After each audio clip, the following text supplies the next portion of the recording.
Good morning. Welcome to DFS Army's First Look NBA podcast. I'm CashKeg. Today we'll be going over the 11-game slate on this Monday, December 23rd, 2019. 2 days till Christmas. Before that, if you're not following me on Twitch, please give me a follow. Turn on those notifications when I go live. If you're not a member of DFS Army, then please sign up with the link below or in chat using promo code TWITCH and save 20% off. That includes all sports, college basketball. We've still got college football, the bowl games going. MMA, we've got some great cards coming up in January. Head on over, sign up, see what's going on. Without further ado, let's dig into this 11-gamer a little bit. We'll wait till we get a few guys in here. But it's a massive 11-game slate. We have some value here. On this slate, the first game we're going to be talking about, there's a ton of value, but it's a fun one. It's a fun 11-gamer. We got Christmas. We got a fantastic 5-game slate. It's all day. If you haven't played DFS on Christmas, it's one of the better slates. I really prefer. I like the FanDuel one. You can set it, forget it. You don't have to babysit it all day. And then there's some really good and interesting points you can take some stands on some guys.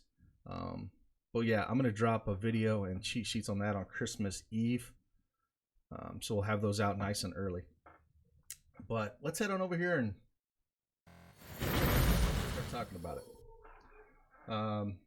The big one here, injuries. Man, we got a bunch of them today, and especially Washington. Washington's gonna be extremely thin. Big one, Jonas Valanciunas is questionable. If he's out, then we know we're going to get Jaren Jackson's going to get a bunch of minutes. Clark, I prefer him. I kind of like him off the bench. It's kind of a stud. Conley's out for Utah, so Donovan Mitchell's going to get that bump. We'll see Joe Ingles again running point a lot. So on this slate against Miami, I don't think we're going to go there. I think we're going to focus a lot on this first game here. In the last game, they're kind of the best games on the slate in my opinion, especially if we get Cat out. Speaking of that, Karl Anthony Towns is questionable with his knee. If he is out, then Gorgie Deng's going to be a great play. The problem here on FanDuel is, are you going to take that chance if we don't get news because it's a 10:30 Eastern start time on that game? That makes for a really interesting play if you want to try to, if we don't get that news that Cat is out and you want to play a guy like Deng. It's an all or nothing kind of play, but he could win you the slate with something like that on FanDuel. Of course, on DraftKings, you can sit around and wait for it, and hopefully you have a couple spots you can move to him. We also, on Toronto, have a lot of injury news on there. Again, we still have Siakam, Gasol, Powell all off the court. So guys like Lowry and Van Fleet are going to push usage up. Lowry leads it he gets almost a 7% bump with those guys off the court. Ibaka, he's priced up, but he's going to play all those center minutes. Rondae Hollis-Jefferson's going to play, a lot of the 4 here. And, we saw with Boucher, he put up 12 minutes again about 2 games ago. And people were like trying to, say, oh, look at the fade. He played 12 minutes. We didn't know he was going to play 12 minutes. He comes out and plays 23 minutes the game afterwards like we thought he was going to play and put him up 50 fantasy points. So those people trying to say how great of a fade he was, you guys got lucky. Again, Kanger, you want to talk about Towns again? Yeah. Towns questionable. So like on FanDuel, if you're playing FanDuel, if he's out, Deng's the guy that's going to get the boost here, and of course Wiggins is going to, the usage rate's going to be probably 35%. So I love Wiggins. He'd be almost a core play. Same with Deng if Cat is out. We might not have that news, so it's going to be something we got to keep an eye out for. So like on FanDuel, you can take a chance on Deng, like in tournaments, and hope Cat is out. But if he's not, you're gonna be hurting there with that play. Again, with like I was talking about with Toronto, Ibaka, Lowry, Van Fleet are the plays for me. OG, Rondae Hollis-Jefferson and Boucher is going to be guys that are like secondary plays for me. Ayton, he is out, so we're probably going to see Baines get the start again. He is cheap on FanDuel. Love him. Have a lot of love for him. And then we're talking about the Washington guys, man. Like, who isn't playing? Isaiah Thomas is suspended for going in the stands and confronting a guy yesterday. So we're going to get a lot of Ish Smith here. We'll talk about this in this first game. He's almost a free play. Hachimura, Wagner, Bertans, all out for Washington. So they really only have 2 bigs, and they're not good bigs at all, which is kind of scary here. They basically have Mahimni and Peshniks, and they're going to play all the 5. They'll probably split the minutes at the 5. And so we'll see guys like Troy Brown play a lot of 4, Schofield. They're just really, really thin here in Washington. So, Bradley Beal's going to be pushing up probably 45% usage. It's going to be insane. It's going to be him and Ish Smith. So we'll dig in that here in the first game. Jeremy Lamb is questionable as well. So if he were out, we'd probably see Aaron Holiday get the start. Again, he's cheap enough. He'll see minutes into the 30s. He's not bad. But on this slate, it's a lot of the Washington guys. Ricky Rubio is questionable. If he was out, we would get a boost in Booker and Oubre. And that's the big news. I guess we also got Carmelo Anthony questionable. If he was out, that you should boost back up for Lillard and CJ McCollum against the Pelicans, which isn't a great spot. So I do have some plays with those guys if Melo were to sit. But again, that game starts at 10 p.m. Eastern Standard Time, and we might not know that until later. So if you're playing FanDuel, you can kind of look at those as leverage plays over the field that people are not willing to take those chances. But that's the big injury news. There's a couple guys down here with like Derrick Rose questionable. Don't like that game anyways against Philly. An 11 gamer, you can kind of get over it. But let's dive in here to Washington. Washington, New York, man. This game has a 230 over-under, and the Knicks are favored by 5. We'll start here on the Washington side. Like I said, look at all these guys that are out. Bertans, Bryant, Hachimura, Wagner, Isaiah Thomas, McCray, Miles. I mean, they are thin as it can be. And I would start most of my cash lineups with Bradley Beal, Ish Smith. Ish Smith is going to be a free square, man. He's only 4,500 here on on FanDuel. He's 4,500 on DraftKings. He's 8.8K on Fantasy Draft. You just start. He's going to be one of the highest on guys on the slate today. You start your lineups with him. He's going to be pushing 35, 37 minutes at that price. He's just shy of a 0.85 fantasy point per minute kind of guy. You do the math, you're going to get there. You're going to get over your 6X. Bradley Beal's going to be pushing 40-45% usage rate here. He's just a guy you throw in your cash games. You can always see the fade in some of these guys, but they're playing the Knicks, man, and it's a close spread. And if they're going to, Bradley Beal could score half their points here. Literally, he could put up half the Washington points with this lineup. Like I said, Schofield's probably going to play a lot of 4. Mahimni and Pashniks will split the 5 minutes. I don't have a whole lot of interest in them, just because I think we have some other cheap guys at center on this slate we can go to on FanDuel. I talked about a little bit through the injuries with Baines probably starting for Ayton, and he's around this 4,300 price point. So I don't think we need to go here, but they're in play. Everyone's on play in this. I don't mind even playing Troy Brown if you want to run 3 Washington guys out here in cash games. He's going to play a ton of 3 and 4 here. He's my third favorite out of these 3. He's about a 0.92 fantasy point per minute, where he's probably going to see minutes in the 32, 33 minutes. So he can definitely get there as well. So those are my favorite guys on this team. Everyone's in play. Garrison Matthews, if you want to take a shot on a guy like that. Bonga's going to play a lot of minutes.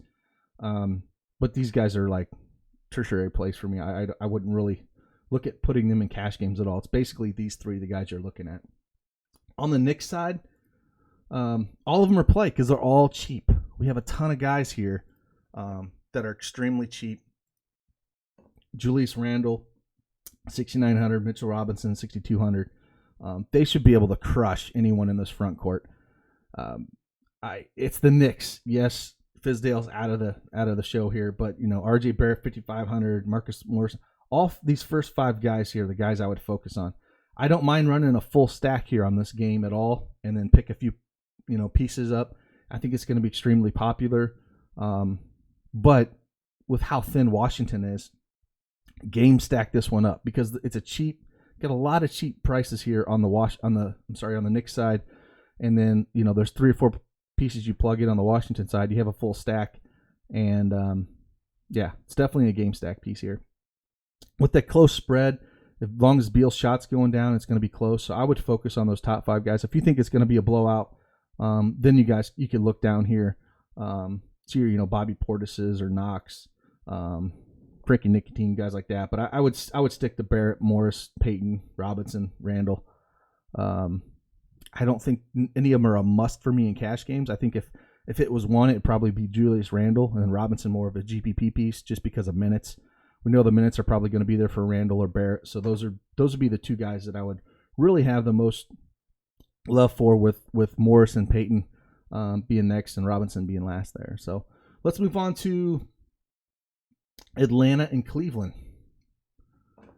We have a 228.5 over under. We'll start on the Atlanta side. They are played 2 and 3. John Collins is back in their lives. John Collins back in their lives is basically going to put Jabari Parker on the shelf. He's 4,700. He's down. It's the John Collins show now. Parker's going to be irrelevant right now. So they priced him up. It's his first game back. Are we going to see? I don't think we're going to see 35 minutes out of John Collins' first game back. I think it's going to be more around the 28, 30-point range. So I think he's interesting in tournaments. He's not a guy I would go in cash games, but to me, it does hurt Trae Young a little bit. I could see the other way around. Well, maybe it'll open him up a little bit. He's expensive on DraftKings. On FanDuel at 10-3, I think there's other places to go, and I'd rather play Beal around, spending your money. DraftKings, he's 11-2. That's a fade for me. Fancy draft, he's 20.1. FanDuel here at 10-3. I think there's just better ways to go. So I will be looking to play not a whole lot of people here. I mean, the only people that are in play for me, again, if you want to take a shot on Young, I don't like Collins at that price point just because I don't think the minutes are going to be there. And then I don't think it's going to hurt Kevin Huerter. I think his stats are still going to be there regardless if Collins comes back. So it's really just those 3. On this slate, I wouldn't touch anybody else. On the Cavaliers side, Kevin Love at 6.5 is really cheap here. We know his upside. He's 7.4 on DraftKings, 13.9 on Fantasy Draft. You have to love that price point on Kevin Love. Tournament play for me, just because we've seen a wide range of outcomes here. He's got 40, 50-point upside at any time, and you'll take that at 6.5. But as you can see, there's 19, 20-point games in here. So he's a bit all over the place, but you got to love that price. Don't think I want Tristan Thompson at 6.4 on this slate. But, if you're not going Love, I don't mind going there. The usage rates on this team basically run through Jordan Clarkson and Sexton. Sexton leads it with just shy of a 26% usage rate. He's seeing minutes up to 32, 33 minutes at 5.6K. He does make some sense here going up against Trae Young, his atrocious defense. So in tournaments, I have no problem taking a shot on him. There is upside on that salary. And then Jordan Clarkson's always interesting at 4,600. He doesn't get that many minutes. He's more around the 22 to 24 point or 22 to 24 minutes. But when he does get up to that 30, like last game against Memphis, shooting guards against Memphis, put up a 43 spot. So he's kind of all over the place as well, but a guy that leads the usage in that second unit and is cheap enough to attack. So those are the kind of guys I'm looking at. Really wouldn't touch anybody else. Again, 11-game slate. You don't need to get too cute here. Take a few favorite guys on each team. There are games that I would just completely mark off and move on. But let's move on to the next game. Toronto at Indy. 210.5 over under. We have Toronto on a back-to-back 3 and 4. Like I said, they are without Gasol, Siakam, Powell. They already run tight rotations as it is. Lowry gets that bump. 8.4. I have no problem throwing him in a cash lineup here. He's going to do a lot of the heavy lifting. Ibaka is going to play a ton of minutes. Even though it's not a great matchup against Indy here, but as you saw, they're on a back-to-back. Didn't play a ton of minutes last game. That second unit did all the heavy lifting. It wasn't on the main slate. It was an earlier game. So as we see Vegas seeing this game being pretty close, Indy's a 7-point favorite, then, guys like Ibaka can still get there. So even though he's priced up, I have some interest with Ibaka. And then, like I said, if you didn't feel like paying up there and you wanted to go RHJ, he's the safer play of him and Boucher. Boucher's got massive upside. We saw it last game. Like I said, that second unit came in, really got that second unit clicking. And like I said, 2 games ago, people tried to take victory laps on Boucher because he only ran 12 minutes. Put up 10 fantasy points. Run 24 minutes the game afterwards, put up 46. This is the upside that this guy has. Can we, if we're going to see 24 minutes out of him, I love him. But I don't know what they're going to do. Seeing in the same situation, I would just kind of use him in GPPs. But man, if he gets the run, he can crush. RHJ is just a little bit safer, but doesn't have quite the upside as Boucher does. But I have no problem running this guy in cash games at 4K here on FanDuel. We'll throw him in there in this one just to look around. Like I said, Ibaka 7-9, no problem there. They're thin, It's basically Lowry, Van Fleet, Hollis Jefferson. Like I said, I don't mind taking a shot on OG, but just in tournaments, the matchup's not great. These teams like Washington and Toronto, they're going to have short rotations and guys injured are going to play a ton of minutes. You got to look at them. Van Fleet at 7,500. I have no problem playing this guy in cash. Like you could play 3 of these guys in cash on each team: Lowry, Van Fleet, RHJ, and like I said, you could easily throw in Ibaka on this if you wanted to. Let's head on over to the Pacers side.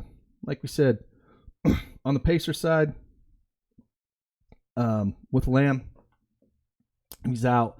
We're going to see Aaron Holiday starting at 4-2. I think that could be a cash game play.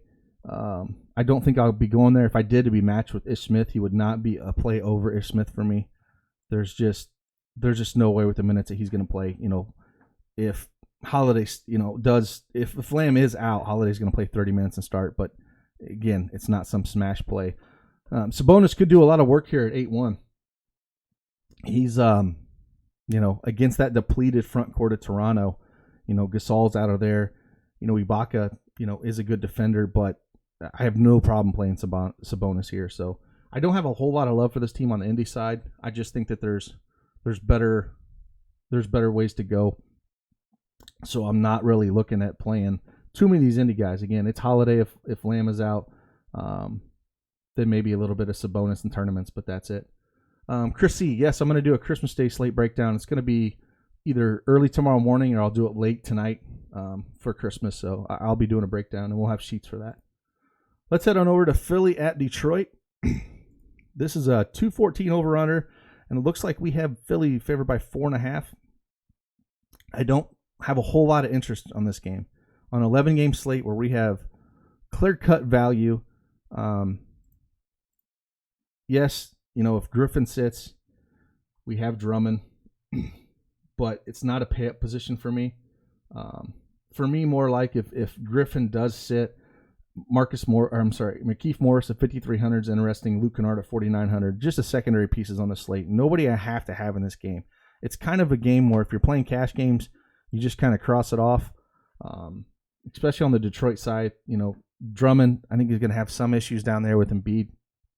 So I don't have a whole lot of love here, even with some guys out. So again, it's just kind of a stay away spot. On Philly side, Tobias Harris at 6,800 is interesting. That's a great price for him. The one thing about Harris that worries me a little bit is the shots volume are down a little bit, which, again, hurts. He's only put up 16 shots over his last 3. And before that, he was putting up, 22, 17, 20, 20, 17. So that shot volume's down a little bit. But at 6,800, he can definitely get there against Detroit. And again, he used to play for Detroit. There's always that.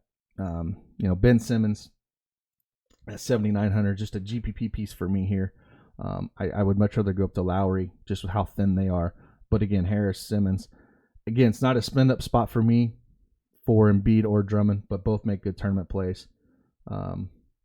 Richardson at 5,600 is a little bit interesting. But again, on a slate this size, they're just not places I'm really looking at going. Let's head on over to, again, another kind of ugly game, but Chicago at Orlando. It's a 208 over under, which is extremely low on the slate. So again, not a place we're going to look for a whole lot of plays.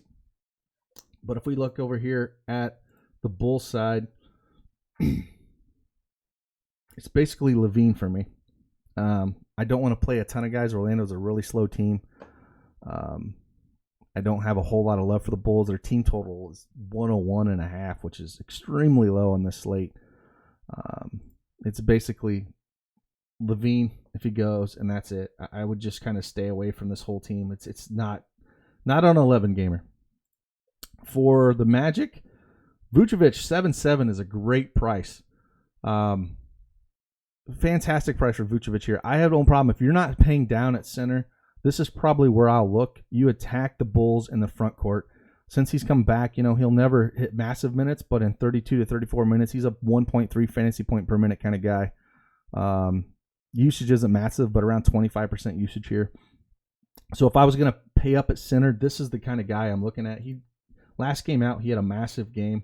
62 fantasy points against Portland in 33 minutes. That's what you're going to get around, about 32, 33 minutes. And at that price tag is extremely suppressed. I don't have a whole lot of love for most of these guys. With Michael Carter-Williams out, I guess you could take a shot at, say, maybe a DJ Augustin. He's going to play a lot of the backup point guard minutes here for Fultz. So if you wanted to take kind of a really low-owned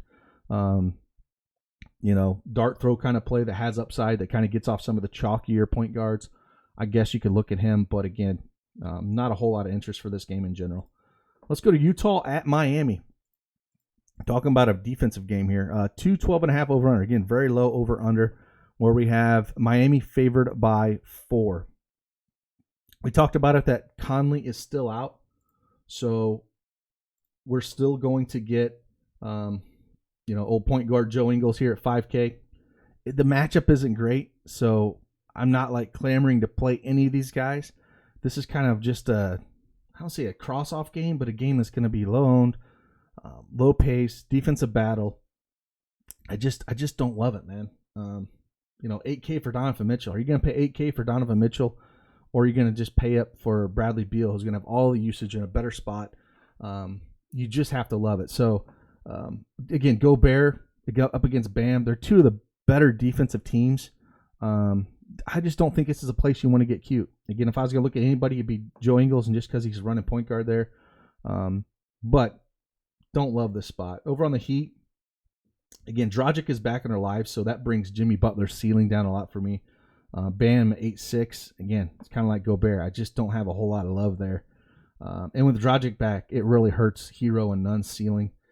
Derek Jones at 4,500 is a little interesting.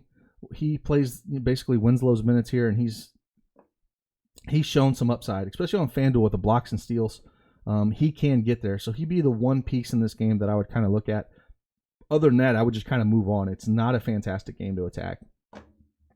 Let's go to the Spurs at Memphis. This could be one of the more interesting games to look at that no one will really play because it's hard to peg where the usage is going to be. It's a 227.5 over under with the Spurs favored by 1. Again, Memphis is one of the fastest teams in the league. The Spurs defensively have just been atrocious. If we look at the Spurs right now, Aldridge at 7.2, I have no problem going there if you're sitting around that price point. That's pretty nice. I think I'd still rather go Ibaka, but Ibaka is going to be way more popular than Aldridge. DeRozan at 6,500 is it's hard to imagine his price been that low. He's 6,800 on DraftKings and 12.5 on Fantasy Draft. The thing is just he just doesn't have the assist numbers anymore, and he hasn't put up a 40-point game until back at early December, where he put up 40 points against Sacramento in 40 minutes. So the minutes really haven't been there. 24, 32, 30 minutes the last 3, where he's put up 30, 24, 21 fantasy points. So I have a hard time going there, even though we always say like shooting guards against Memphis, which guards are going to go off for the Spurs? Maybe DeRozan will get there. It's a GPP play. It would have to be a large field GPP for me to go there. DeJounte Murray at 6K. Interesting piece. Not someone I have to have. But again, you're looking at Forbes, Mills, White. Any of these guys can go off.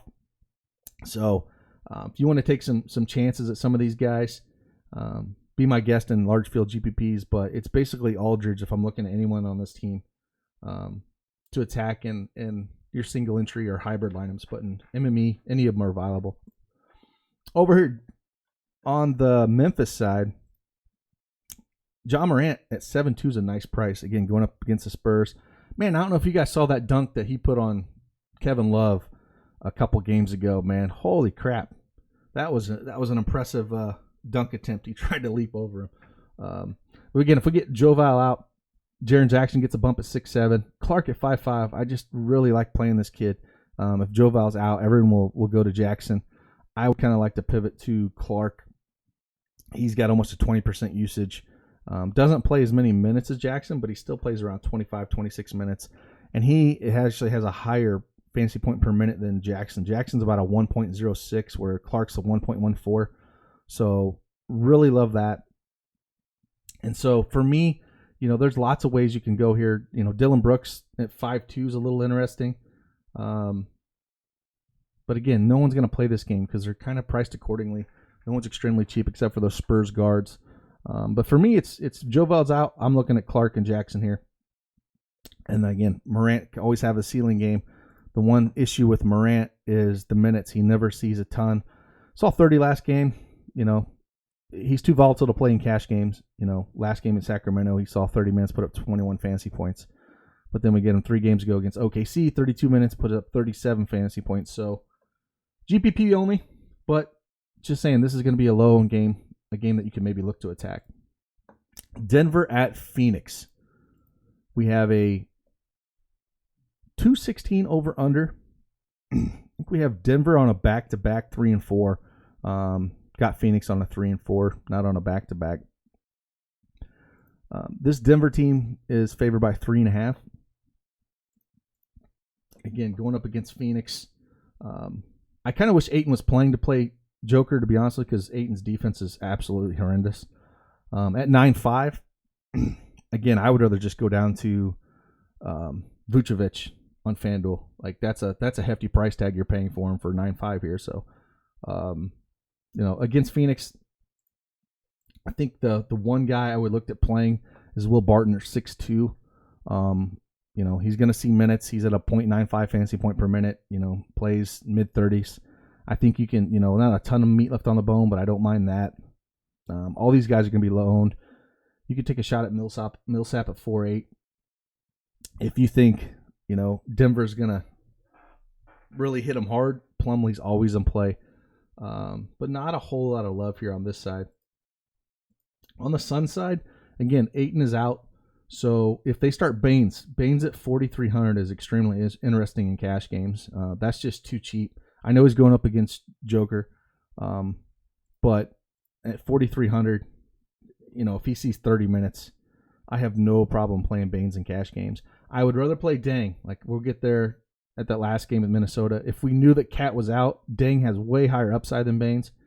But if we were looking to play a cash game play at this price point, it's Baines. Like I said, Vooch is squarely in playing cash games as well at 7,700. But I just want to show you a cheap piece here that's interesting. And if we get Rubio sits, Booker and Oubre pick up that usage.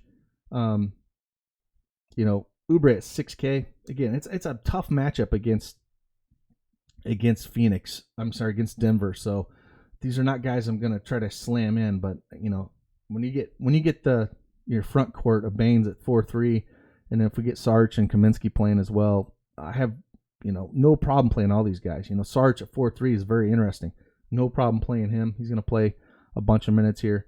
So that's the value I look at is the front court, not so much the back court. Even though we got some price, price points here, again, not a game that I love. Let's head on over to Houston at Sacramento. We have a 229.5 over under with Houston favored by 4.5. On the Houston side, James Harden, 12K. I don't think you need to go there today. You have plenty of value to go there. I think my cash game play is going to be more like the Beal Van Fleet combo.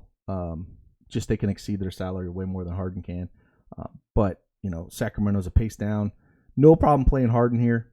His usage is well over 40%. We all know what he can do. It's about fitting him in. But again, no problem playing Harden or Westbrook. I think for point guard, it's going to be hard to get up to Westbrook because there's a lot of cheap guys you can go at. But that's about it on this team. You could look at guys like Hauser or PJ Tucker. I just, those guys' usage are way down. I just prefer if you're just Westbrook or Harden on the slate for me. On the Sacramento side, one guy that could be extremely interesting here is Bagley. As his minutes continue to trend up with him being cheap, his usage rate is around 25%. It's a 1.10 fantasy point per minute kind of guy. Up against Houston, no problem going Bagley at 6K. He's got massive upside. It does hurt with Darren Fox back. You would think that he would be in a great spot here, but with Fox back, it's really hurt Hield's play. The usage isn't there. The shots aren't there.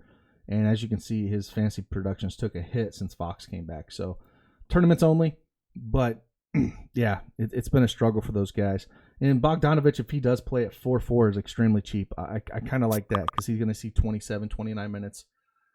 Have some love there. Again, on this slate, there's a few games where just a lot of the players I'm looking to play, and this is definitely not one of them outside of maybe Bagley or Bogdanovich on this team. Let's head on over to New Orleans at Portland. 230.5 over under. These last two games are pretty interesting.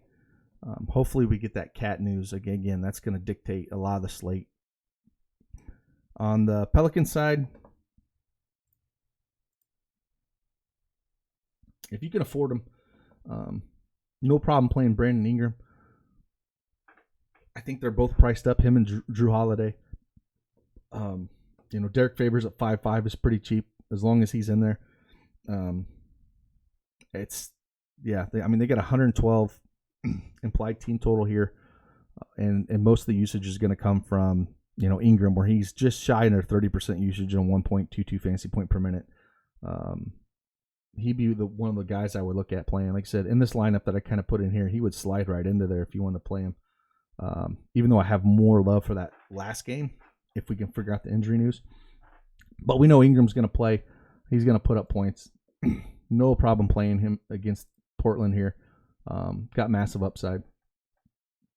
On the Portland side, Whiteside's been on a tear.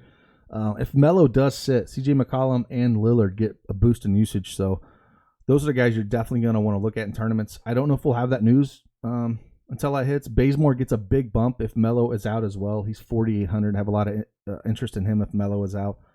But basically, it's those guys. I mean, on a slate this big, again, we're not getting cute. It's Lillard, McCollum. You could play those guys even in cash if we got the news Melo was out. Same with Bazemore, and then Whiteside's more of a GPP play for me. But the Pelicans have nobody that can stop Whiteside. He should be able to suck up every damn rebound that's out there. So, have a lot of interest there. Let's head on over to the last game. This is the game that's going to make or break the slate. You're going to want a few pieces here. The problem is it's the last game of the night, 3.5 hours after lock. If you're playing over here on FanDuel, you kind of get, like on the Timberwolves side, if Cat is out, then Gorgie Dang at 4-3 is your cash guy. You might not know this. And so if I had a lineup where I had Baines as my cash play and I wanted to play a GPP lineup that has more upside, I just take Baines out and I slide in Dang here, and I hope that Cat sits. Because nobody's going to do it. Everybody's going to be scared because the lineup's going to be dead. Dang's not going to crush if Cat does play, and we don't have this before lock on FanDuel.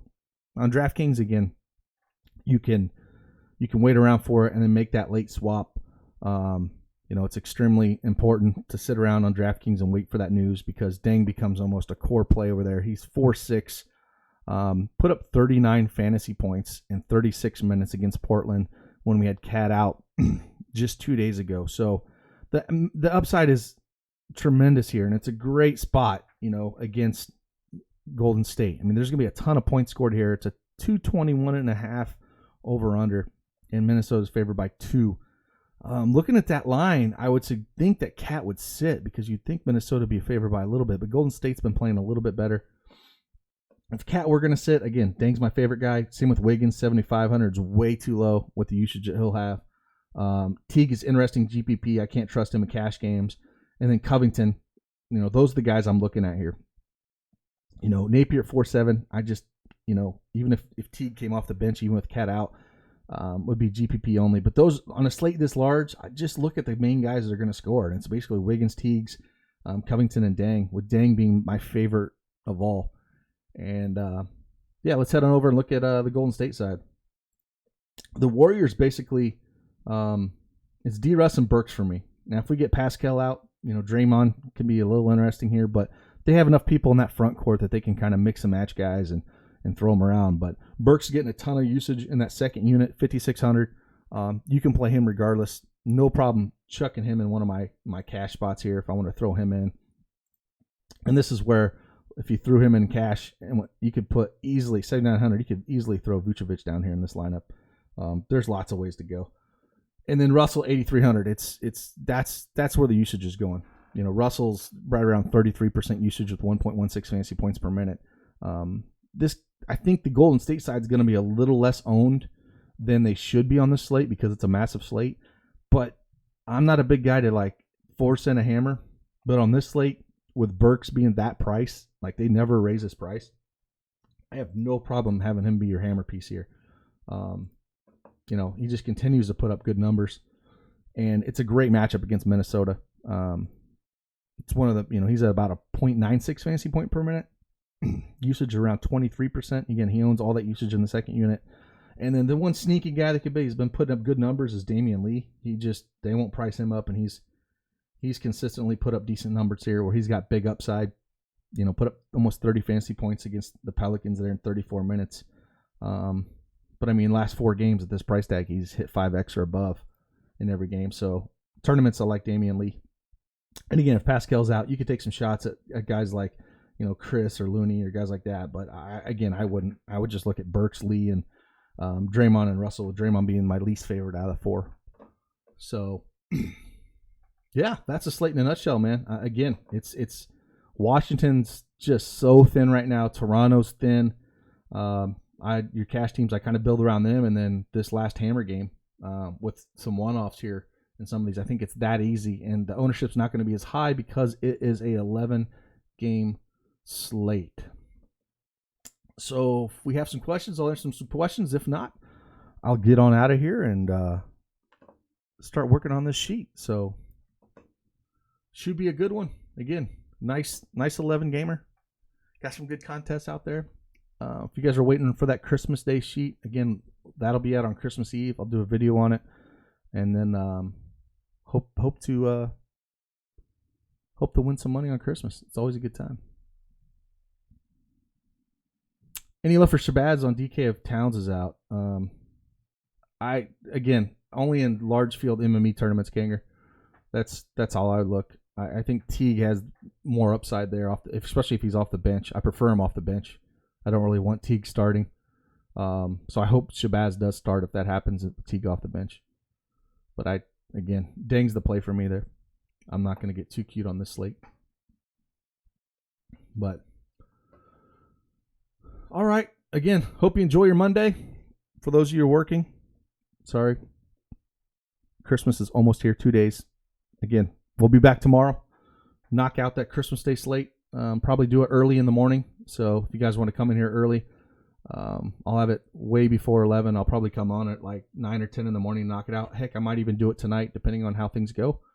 And we'll have that sheet drop. So best of luck to you, and we'll see you on the flip side. Deuces.